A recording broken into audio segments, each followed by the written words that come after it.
Hi all, welcome to the PSSA meeting this week. We're going to be going over Second Amendment. Also in a little bit we'll have an attendance sheet go around for y'all. So if y'all have any thoughts, ideas, if you have any thoughts or ideas, just start speaking up. Also, I just got a delivery of pocket constitutions, so please take one. They were donated. Please take one. Thank you. Very good. All right, so for those of you who are new here, we meet every Wednesday at noon. Discussion is wide open. In a few minutes, I'll be passing around an attendance sheet, and that'll verify your attendance. There's a spot for a faculty name next to that if you want. If you put a faculty name next to your name, we will contact that faculty member to let them know you attended this event. We can't guarantee that they're going to do anything about it, but maybe if you bug them for extra credit, they'll relent eventually. And we'll pass that around in just a few minutes. So now, Anita, clarify for me, you mentioned this last week, there's something going on after this as well, correct? Yes, so there is a lawyer coming to talk to students about the Second Amendment. It is being put on by the Dems and Reps here on campus. If you guys, I think that they're supposed to be here by the end of it possibly to give more information. But as far as I know, we don't have both parties here yet. Okay. What is it? It's happening after this, is that right? Yes, directly after. Okay. And where is it happening? Hogue Auditorium. Hogue Auditorium? Okay. Okay, good. All right. So what are the issues? Who wants to get us started?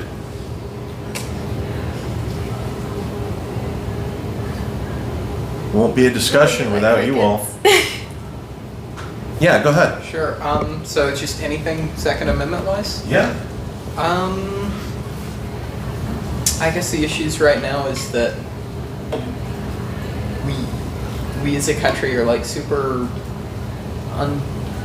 super divided just on like what the Second Amendment should fully entail, and that's mostly because of the ramifications of the DCV Keller case a couple decades ago, and it feels like it's kind of a settled issue despite the fact that it's super like hot button. Like I don't know if it'll ever really be renegotiated seriously unless there's like a major shift in the tides at some point. But it feels like one of those issues that's like you get a lot of disparate opinions and a lot of like people on different sides of the issue, and it's like super contentious, but it's really kind of settled. So what is it that's settled? What's the we're marching on a steady path in what way? I don't think we're going to see any sort of legislation placing any sort of limits on gun ownership or in really any way. I think there's a large chunk of people that really do support the idea of like stronger background checks or limiting just not even what types of guns you can own, just like what people can own guns. But even if that has a lot of support, I don't see anything really coming to fruition there. Okay, I think you all can look up the numbers, but I do believe that a majority of the public has consistently approved of some restrictions on that wouldn't surprise me at all. I don't think that call from a majority is anywhere near enough to get any sort of actual legislation passed on the issue. Okay. All right. Yeah. I guess it's also, I think it'd be more up to the states because each state has like individual restrictions that they add on to things. Like Georgia is I think we are the least restrictive state for gun ownership. One of the least, if not the least. Yeah. When other states have like illegal gun operations, a lot of times it's coming from Georgia. It's when they get the guns are coming from here. Yeah. So I think it's up to the states and what the states' people kind of decide on some of the restrictions. Okay. Others? Now, we've seen things that appeared to be settled law, settled constitutional issues, especially recently, being revisited and completely changed. The Dobbs decision in 2022 changed 50 years of what seemed to be settled constitutional law regarding abortion rights. So is it true, do you think? I mean, is it just now that you don't think anything is going to happen? Or do you think anything will ever happen? The Dobbs decision is one where you saw a major shift in the tides in the balance of the courts. And looking at the Supreme Court right now, I don't think you're getting anything on the Second Amendment for 30 years. Okay. Unless people in their 60s that seem quite healthy start dropping like flies, which feels unlikely. Okay. All right. Who else?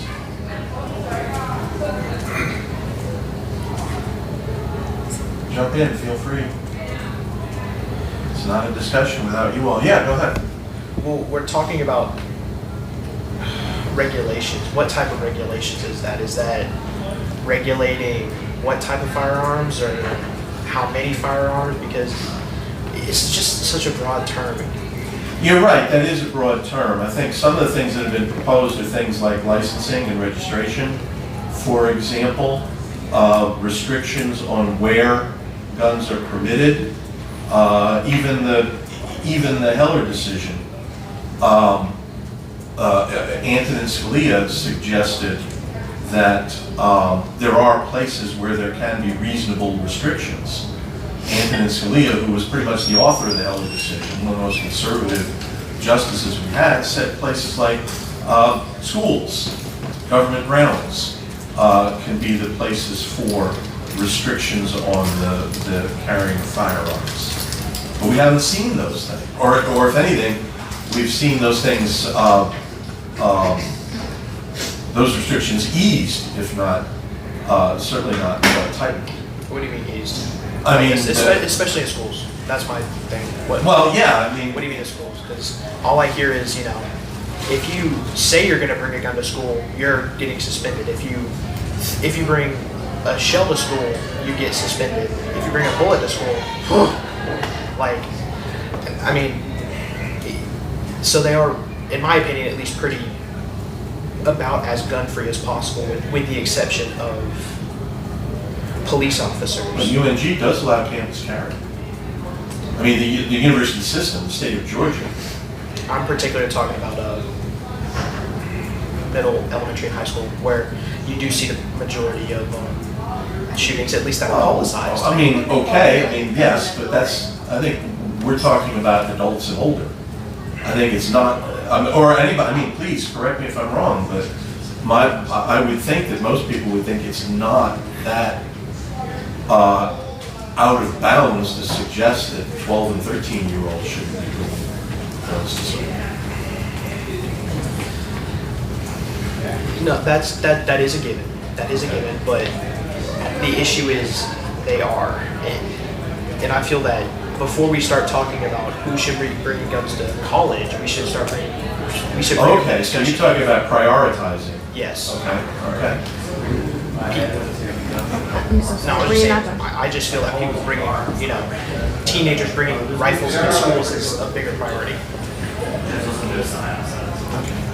I think that one of the major issues, especially in regard to who can have guns and that sort of thing, I feel like, especially because we have the Second Amendment, other countries and areas, they don't have the right to bear arms. That's not really in a constitution like we have it. And because we already were all given as Americans the right to bear arms because of everything that happened with Great Britain, I feel like it's different than other countries that don't have that have more restrictions or can't have guns at all and that sort of thing. I feel like it's just such a different topic because especially with restrictions, a lot if people are going to do bad things and know that they're going to do bad things, so I want to get a gun to do a bad thing. They're going to do it anyway, and they're already going to do it like against the law. So it's confusing because you don't want bad people to have guns and be able to use them, but they would already be breaking rules anyway. What's like, some of the restrictions of like getting a gun in the first place, well, they're just gonna like do it illegally anyway. Just that kind of argument, I feel. I don't think getting a gun illegally is as easy as like these conversations make it sound. Like for instance, does anyone here know how to like just go find an unregistered gun? I don't. I mean, I'm sure you could look it up, but also don't look it up, especially if you're planning on doing a crime. That feels like a bad idea. So I think there is something to be said for these restrictions that could help. Not even restrictions on the Second Amendment rights, but just restrictions on, hey, have a background check. If you've done a violent crime, you probably shouldn't be able to own a gun. Or if you've, in the past 3 or 4 years, been in some sort of like medical emergency, like mental health problem, maybe you shouldn't be able to have a gun at that time. But beyond that, I don't even think restrictions like that would happen. So I guess it's kind of a moot point anyways. At least here in Georgia, there's such like no regulation at all on like sales of guns in general. I remember talking to one of the old guys that like still just like, sometimes you have like elderly that like to walk around the square and stuff. And they came into the shop and we were talking and he was just like, yeah, I got a great new gun. This guy that I started talking to in Walmart was trying to sell one of his guns and they just had a sale, no like, nothing had to be like transferred, no documents or nothing. It was just money, then gun, and they were both old. And it's just like... Person to person, you mean? Yeah, person to person. Yeah. And it happens a lot, especially in Georgia, where there's no problem with necessarily doing that. Yeah, there are restrictions on restrictions on gun show transfers and commercial transfers, but private transactions, person to person. There's been a lot of people who have raised that as an issue. But yeah, one person to another for an exchange of money can just do it, as far as I know. I think the main thing that needs to be regulated though is like adding in like you have to at least go through like safety classes. Like how should you keep a gun in your home? How do you make sure that you have safety and all the precautions? How do you actually use the firearm? But we don't have that as like a required. And a lot of other countries that do have like more like open gun laws where people can have guns, they require safety classes. Okay. Yeah. First, I definitely wanted to like go back on her point. I agree that there should be way more. I feel like especially in Georgia, there should be more restriction, and I feel like that one of the biggest things that should be put into place is safety measures. Like, just as an example, I am an Olympic style rifle athlete. I've been to Junior Olympics, NCAAs, that sort of thing. When I first started learning how to shoot, like for my school, I had to go through so much training and so many classes to make sure that I knew how to do things safely. And everyone did. And that's really not something that I feel like with regular guns. Like these are like guns that are just pellets, it's just air. Like for regular guns, I feel like there should be more protection. Okay. Do you want to? Yes. You're saying that there should be more restriction in the sale. Are you talking just about private sale or There about should be like a registration. There should regular be like sale? document for any kind of sale. I feel like just to show that a gun is being transferred. You're saying in public sale too? There is. Well, there is a public value for private Yeah, that's what I'm sale. saying. Like, I agree that there should be some sort of private sale registry or background check, but this is not really something I don't think you can regulate. I mean, People do it for cars. If you sell someone a car, you're going to have to do some kind of documentation showing that you're transferring ownership. We can do it for cars. We can do it. I disagree. I mean, it's just, I don't Well, one of the terms the courts uses, and I'll take a kind of partial devil's advocate position here. One of the terms the court uses is very often is undue burden.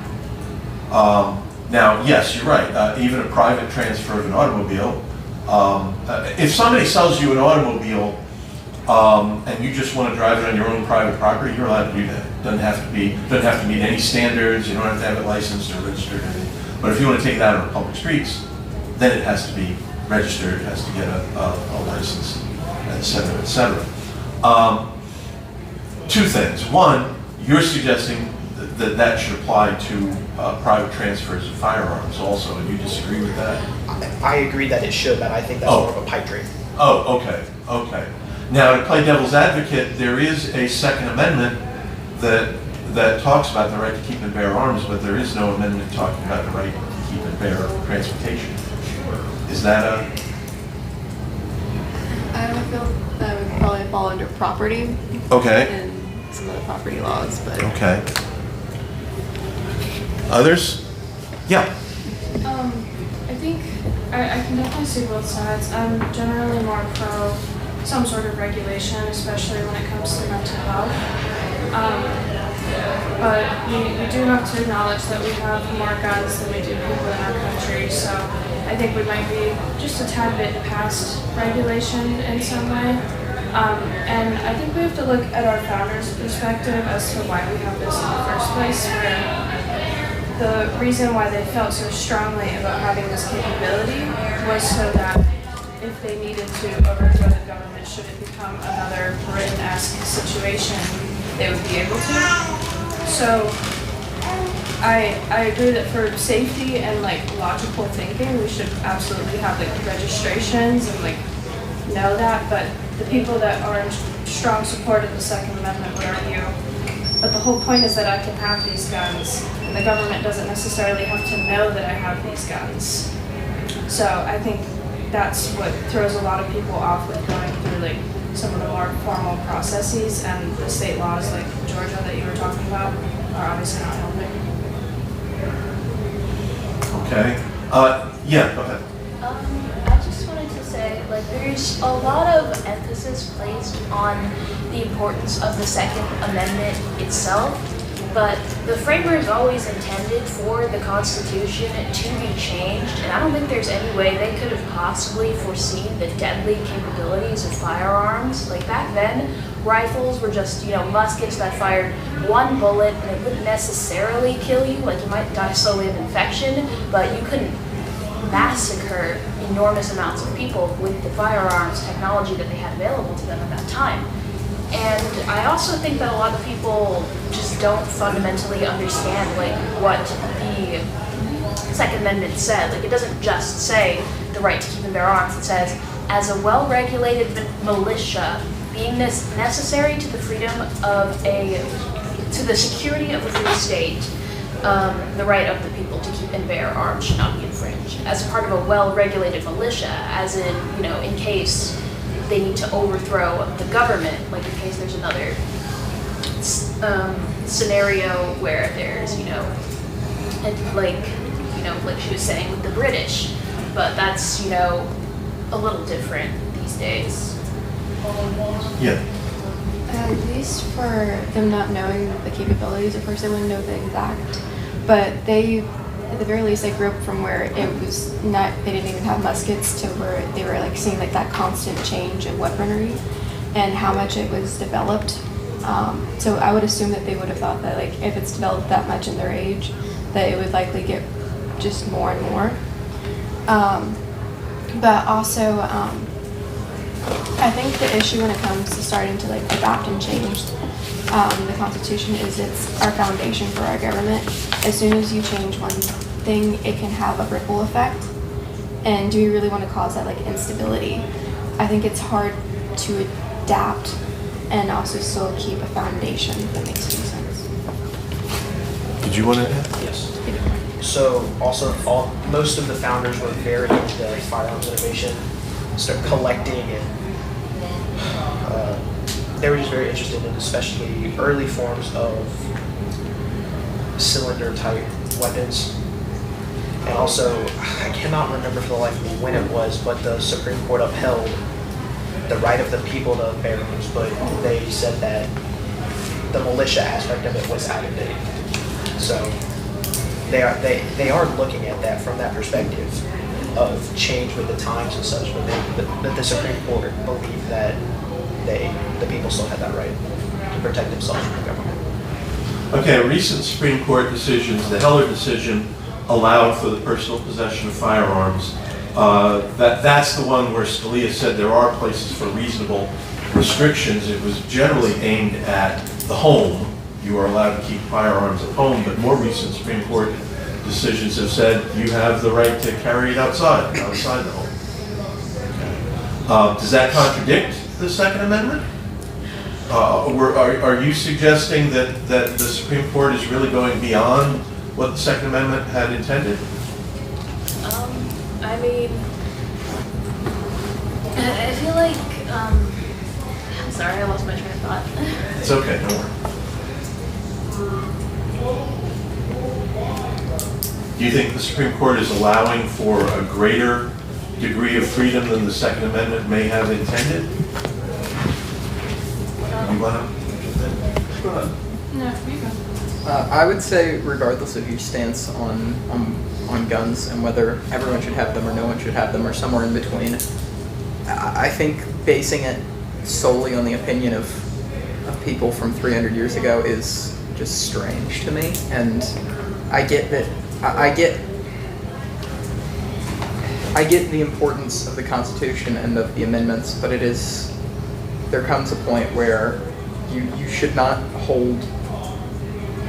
hold things in reverence that are created by people just as flawed as anyone from any time. And regardless of whether or not they saw things coming or didn't see things coming, you should take into account what information we have now and the world we live in now way more than anything from something 250, 300 years ago. But that's just kind of not how we operate and probably never will be. So, yeah. Well, keep in mind that out of the founders for the Second Amendment, one of the founders got killed, Alexander Hamilton, in the famous Aaron Duel fight. So, it's a problem, literally. And yeah, I know they were aware of guns. Yes, they were aware guns could kill people at the time. I don't know what you're. Well, the point is, they have to be careful because, it can be used as a deadly force against one another, like literally.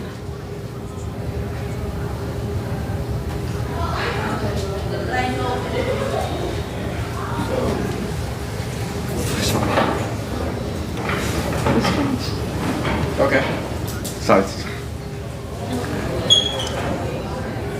So, others? Was somebody else? Yeah, go ahead. Bringing up the founder's perspective was to explain why we have this lack of regulation that we were talking about earlier. Like, having a gun to protect yourself from the government. I'm not saying that guns should be unregistered, but just thinking through this logic here. Having a gun to protect yourself from the government and then telling the government exactly what kind of guns you have, how many you have, all these things. It's like playing poker and showing the entire table of your cards. It doesn't necessarily make any sense. But for safety purposes, we absolutely have to have these regulations. It's just, I'm saying that the people who are opposed to these regulations are just afraid that it's going to cause the government to see their cards in a sense. Okay, now, the framers actually, in terms of amendments, the framers actually expected there to be many, many more amendments than there are. They talked about hundreds, even more than that, of amendments. And of course, we've had very, very few. Outside of the original 10 amendments, the Bill of Rights, we've only had 17 changes over 230 some odd years since the Bill of Rights. Is there room for some kind of adjustment? Do we need to, some of you have said that the framers could not have anticipated, let's say, modern life. Is there a need for some kind of adjustment? Do we need new amendments? Do we need to change the Second Amendment? We've done it before. We repealed the 18th Amendment for prohibition. We've changed things before through constitutional amendments. Is it time to do that again? I mean, the practical thing, whether or not it's ever going to happen, is another story. Getting any amendment nowadays is probably very, very difficult because it requires such overwhelming agreement. But is that where we're headed? Is that is that an avenue to pursue at all? Yeah. I'd say that we should be more willing to pursue things like amendments, regardless of what they're covering, because it should be treated like a living document. Things change, and again, a lot of the whole amendment process was added because these people that wrote the Constitution were pretty smart. You've got to be aware that you can't predict things, that you cannot know the future, and that even if you could predict things, you could make a mistake, and somebody should be able to fix it down the line. And we just kind of have a reverence for the amendments in the Constitution that unless something is almost universal, not universally, but really strongly agreed upon, there won't be any sort of change. And I mean, when was the last amendment? Because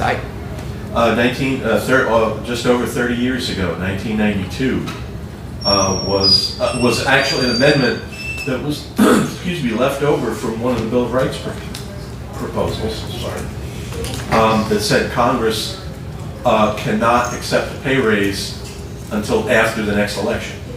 So our most recent amendment was 30 years ago. It was an amendment that came from the founders, so it kind of dodges the whole reverence question. Yeah. And there's not one on the horizon even in like the medium future. Yeah, before that, the last amendment was the 26th Amendment, raising the voting or lowering voting age nationally to 18. And that was 1971.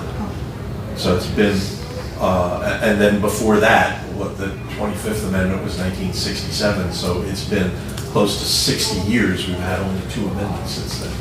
The better part of almost 2/3 of a century.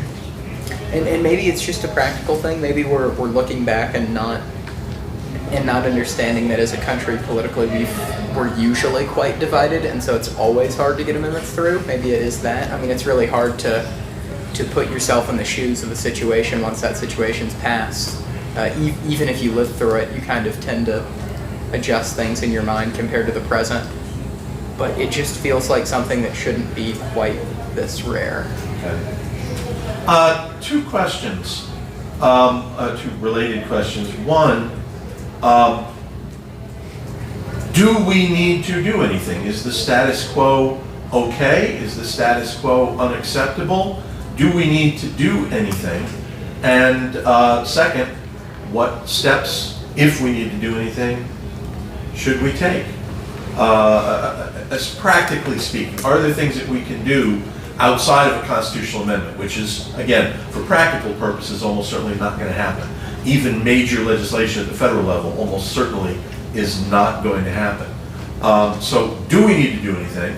And if so, how would you achieve it? I definitely think we need to do something, obviously. An example that I could give is more recently we've been seeing the media more openly talking about in like school shooting situations how the shooters are often obtaining their guns from their parents who are not keeping their guns, in safe, like actual safes, or at least teaching their kids any sort of gun safety or any of the above, or just generally neglecting their children, failing to realize that they're so mentally not well that they're about to go into their high school and do an awful, unspeakable act.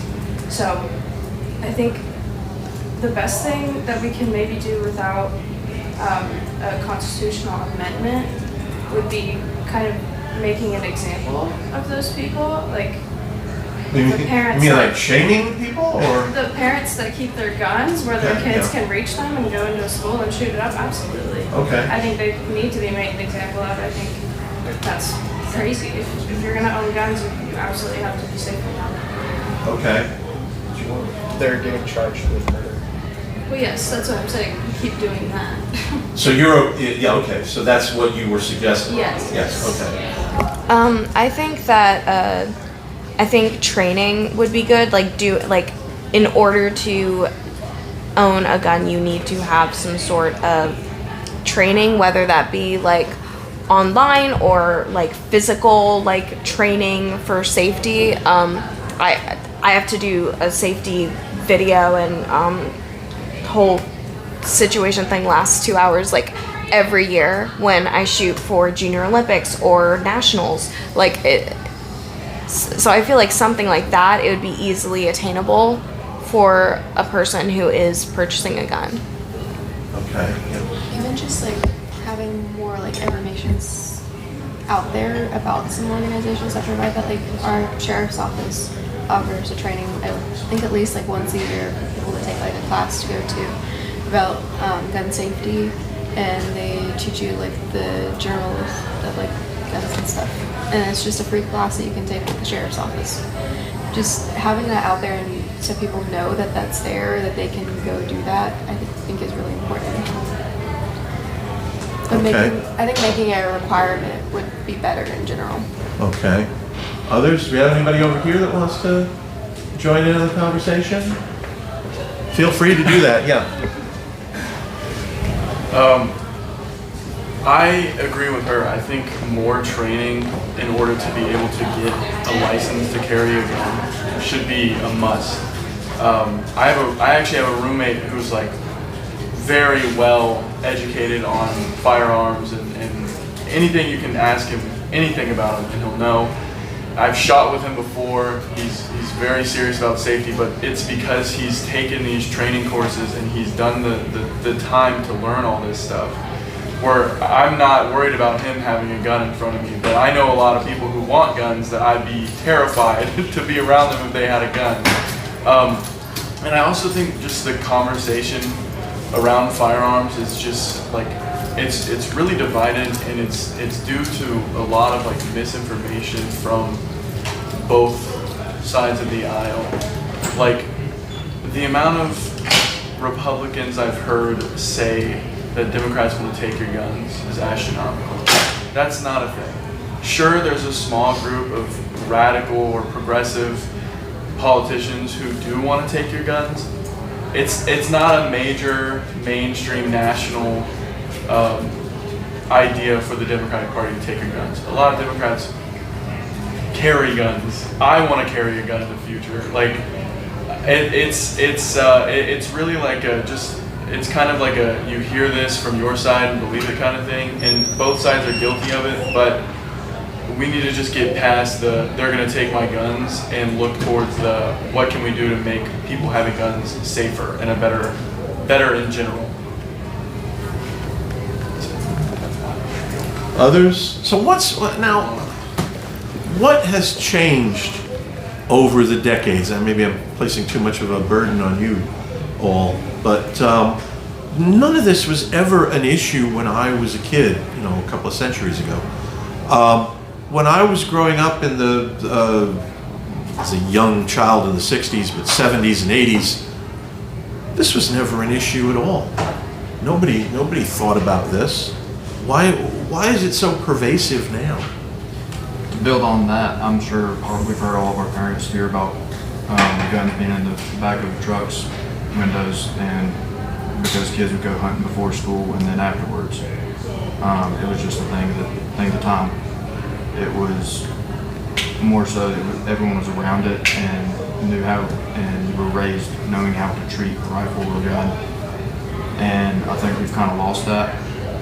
And there will be guns in homes, and parents will try to coddle their children to keep them away from them more so than to help them learn what it is, and that it is not necessarily a weapon, but it can also be used as a tool. And I just think we've kind of lost that. Okay, yeah.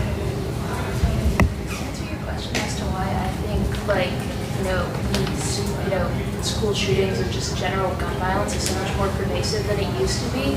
I think a lot of it has to do with just the internet and just the information age. Like, I think ever since Columbine, you know, there have been so many copycat killers, people who see how infamous these shooters get, and there is just something psychologically defective within them that craves that infamy. And I do think that there should be more legislation in place in regards to how like these sensitive cases are covered in the media. Like, we shouldn't blast these people's names out there and glorify them and put them on a pedestal, because, you know, with social media and everything, it makes it so easy for these people to like build this awful legacy for themselves. And, you know, when what they need is, you know, mental health, like they are experiencing like these homicidal urges, and instead of having the warning signs picked up on by the people around them, you know, it's just kind of ignored and swept under the rug until it's too late. Okay, so that kind of comes under the heading of other things that we can do. In other words, sort of peripheral things, rather than just trying to educate people about firearms or restrict firearms. You're talking about things like better mental health care that don't necessarily even involve firearms directly, to try and cut down on the kinds of incidents that happen. Yeah, 100%. Others? Yes, if I may, should I come closer to the microphone? Or? Yeah, go ahead. I suppose I'll just stand here then. Yeah, that's good. I think the issue of violence in our communities can be explained also by moral terms. I will first say that I'm a Christian, so I believe that morality is an intrinsic and important part of society. And I can speak to my own society, England, where I'm from. 60 years ago, you know, schoolboys would buy penknives from cathedrals as souvenirs, and everyone owned weapons as a matter of course. And there was no such violence, like you said. You know, this sort of thing just didn't happen back then. And I think this can be partially explained by moral issues. If you consider what would drive a copycat shooter to go and do something, you know, one of the reasons cited is fame, for example. Why would an individual want fame? It's because they're focused on themselves. That's selfishness. It's a moral failing. I think parents need to raise their children better with that respect. And I think another thing that's often overlooked is tensions between groups. Nowadays, there's always this materialistic explanation that's favoured for such events happening. And I can say from my own society, which has experienced an extremely high level of immigration, what we have found is that people generally, from human nature, do not mix with others when it's difficult for them to do so. If they can mix with people who share their language and their culture, it's the path of least resistance for them. And when you take something like this, which can with enough time be broken down, people can live together, as is the case in the States, which is a nation founded on citizenship rather than ethnicity. But when you take that and you combine it with other factors like a loneliness epidemic and increased online radicalization, what that means is ethnic conflict and violence between groups. And that's an increasing thing that we're seeing. We're seeing synagogue shootings, mosque shootings, you know, and on the other side we have people driving cars into crowds in Europe, for example.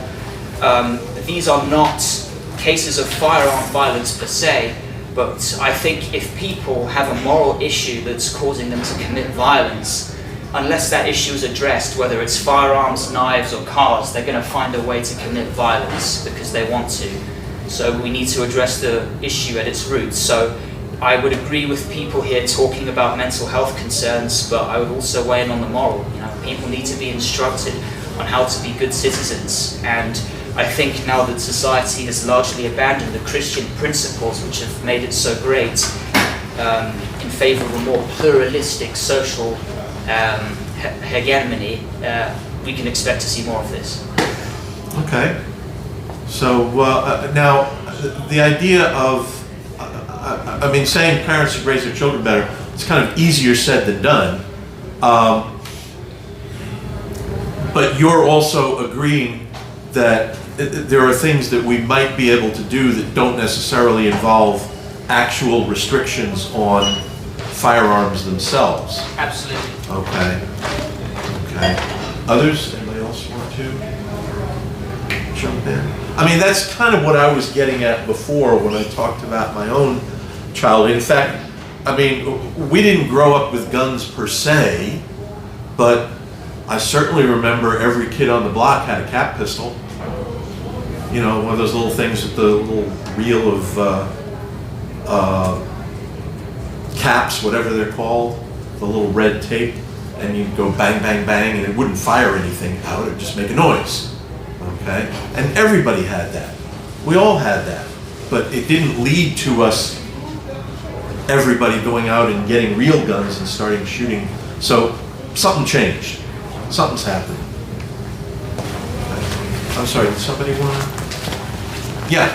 I definitely agree with I say mental health, but I really do think there's a moral decline. And I know we talked about education last week, I believe, so I won't touch on it too hard. But the lack of attention that we're seeing some parents giving children right now is so apparent in our schools and how behind these children are. And I think it's, to me, it's just obvious that we would be starting at the root of the problem if we were to educate our children from a young age, and including training and a lot of the other things that we've talked about. Okay, others? Yeah. I mean, again, it is just an education thing. They used to have firearm safety classes in schools as part of elementary curriculum. I think we need to bring that back. A lot of shootings, not necessarily killings, but shootings, is just negligence.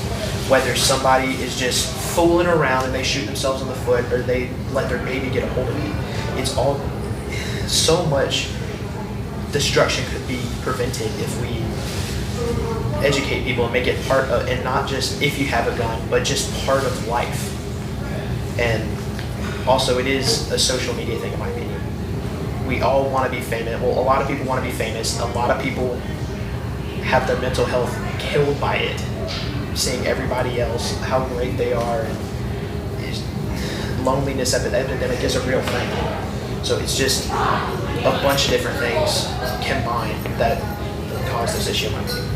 Okay, that kind of gets back to what you were saying earlier about education, Yeah, right? I think education it helps in a lot of areas, but I definitely think, as he was mentioning earlier, like also making sure our kids know empathy, sympathy, those are learned actions in a lot of ways. And a lot of the kids nowadays, they're not getting the attention that you mentioned from their parents. And that's typically where they learn, like, hey, this is it's not okay. You should realize, like, this is painful, this is like this. To have that empathy and sympathy for others, it's a really important action that needs to be instilled into society. Also, we're starting to run somewhat closer to the end of the section, so I just wanted to go ahead and have Sedona and Tyler come up to talk about information for the meeting that is going to be happening in just a little bit. So Okay. if you guys want to stand and talk. Sorry, I just put y'all on the... Y'all did, I swear I mentioned it too. Okay, so we have a event related to this. It's the history of the Second Amendment in Hoag Auditorium, starting at 1. It's a joint event between the College Republicans, Turning Point USA, College Democrats, and there will be a Q&A section afterwards. So if you have any questions lingering from this discussion, you can totally ask maybe someone who's more qualified than ourselves. And then also, we have many more organizations on campus to get involved politically. The College Republicans are on Tuesdays at 5:30 in the bottom of Newton Oaks in X015. So you don't have to be in any particular party to come. Feel free, and just anybody who wants to, you can discuss anything, ask us questions. Yeah. And the College Democrats also meet at 5:30 on Tuesdays, but we're in Young Hall 216, so just right around the corner over there. And you don't have to be a Democrat to come to our meetings, so everyone is welcome. All right, thank you. So that the thing that's taking place after this is taking place where? Is it right Hogue here? Auditorium. Oh, it's taking place at Hogue Auditorium. Yes. Okay. All right. Any closing thoughts? What I usually ask is, and somebody pointed this out to me, there's this strange voice that's coming from these videos and nobody ever sees who it is. What's the future hold? Is it more of the same? Do we see anything happening, any changes happening? What do you think the future is? And yes, by the way, we have these pocket constitutions here. They're free for everybody. Somebody might want to take a bunch over there and, so that they can access them too. So what's the future hold? Is it more of the same, or is anything going to change, do you think? It's probably going to be the same unless a really mass shooting occurs. Then change could be possible. But for now, it's probably going to be the same. Okay, I kind of think that's what people said after Sandy Hook. Yeah. Where people talked about young children being shot, and that was over the edge, but it really didn't, after the Las Vegas shooting, we got a temporary ban on bump stocks, but even that's disappearing now, so. Didn't Bill Clinton in the 1990s try to do something for gun violence? He tried. Well, it was an assault rifle ban, and that lasted for about 10 years, and the Bush administration let it lapse. Yeah. We should bring that back. So, more of the same? Any changes? Yeah. Final thoughts. If we don't see any changes, and I'm not trying to manifest this in any way, but if we don't see any changes, I just think it's going to get to a point of like such intense violence that we're left with no other option than to make a radical change versus maybe what would be a more gradual change if we were to get ahead of that. Okay, let's hope it doesn't come to that. Agreed. Let's hope that's not the catalyst. Yes. Okay, and yes. I feel like we just need more of a societal change than a governmental change. Okay, Most of- sort of along with what you were saying before about parents teaching their children better. Okay. And maybe not letting young children get onto social media for a while. Okay. Anyone else? All right, again, we do this every Wednesday at noon. You're welcome to show up here. It's an open forum. And do we have a topic for next week? Thankfully, we do not, because it will be spring break. Oh, that's right. So That's right. the week after that, we'll be doing, I think, international relations. International relations, okay. Yeah, So yeah, have a spring good break. have a good spring break. We'll see you back here in 2 weeks, and we'll talk about international relations. Oh, we should bring Professor Harris for that. Maybe. We're trying to space out, so we might have one for a different time. But we're supposed to do like just in general.